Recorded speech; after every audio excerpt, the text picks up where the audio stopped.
हमारे चैनल को सब्सक्राइब कर बेल आइकन जरूर दबाएं। धन्यवाद। नमस्कार।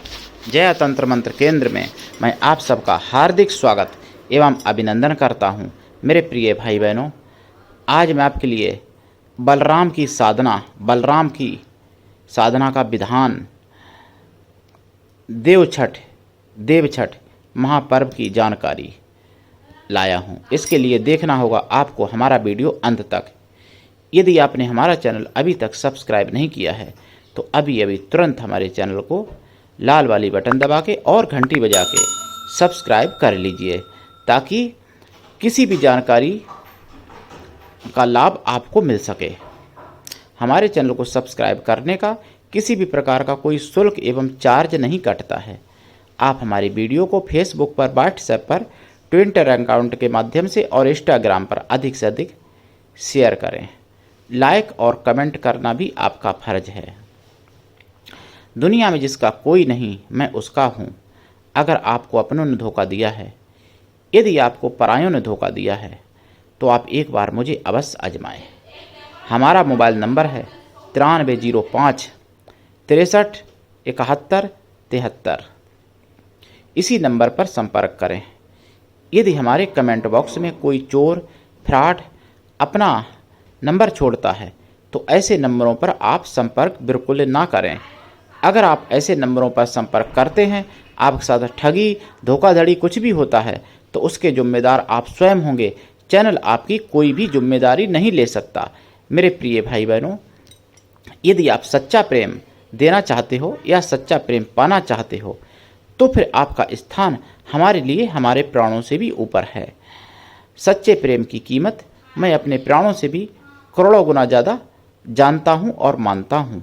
मेरे प्रिय भाई बहन, सच्चा प्रेम करने वाले, पाने वाले भी और देने वाले भी कई अरबों में एक दो मिल पाते हैं। सच्चा प्रेम करने वाले जल्दी नहीं मिलते हैं। और जहाँ पर सच्चा प्रेम होता है, वहाँ पर किसी भी प्रकार का कोई स्वार्थ नहीं होता है। और जहाँ पर स्वार्थ है, वहाँ पर सच्चा प्रेम हो ही नहीं सकता।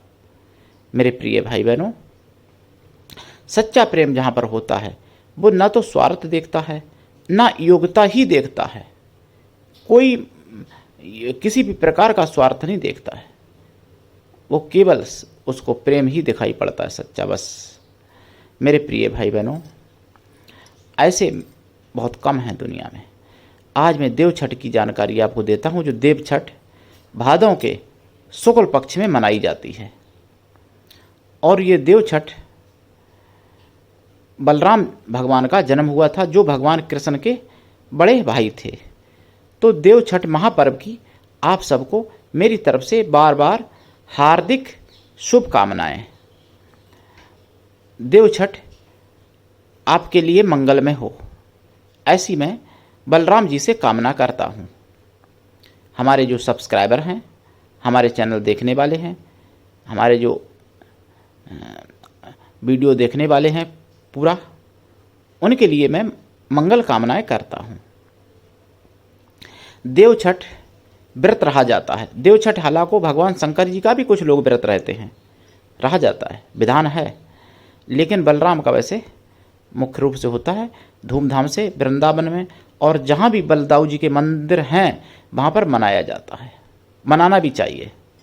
इनका जन्म दोपहर को 12 बजे हुआ था, दिन में दोपहर को 12 बजे।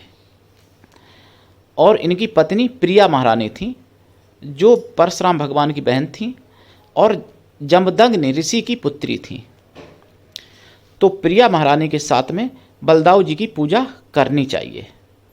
व्रत जैसे सभी देवी देवताओं के व्रत रहे जाते हैं कॉमन, वैसे ही व्रत इनका भी रहा जाता है, लेकिन दोपहर 12 बजे तक। 12 बजे के बाद इनका पूजन करके, इन पर पीला प्रसाद चढ़ा के और प्रसाद बांट के स्वयं भोजन ग्रहण किया जाता है। इन पर पीले फूल चढ़ते हैं, सफ़ेद भी चल जाएंगे, लाल भी चल जाएंगे, लेकिन पीले मुख्य रूप से पीला भोग इनका लगता है। जैसे भगवान कृष्ण की, भगवान विष्णु की पूजा होती है, उसी तरीके से पूजा इनकी भी होती है।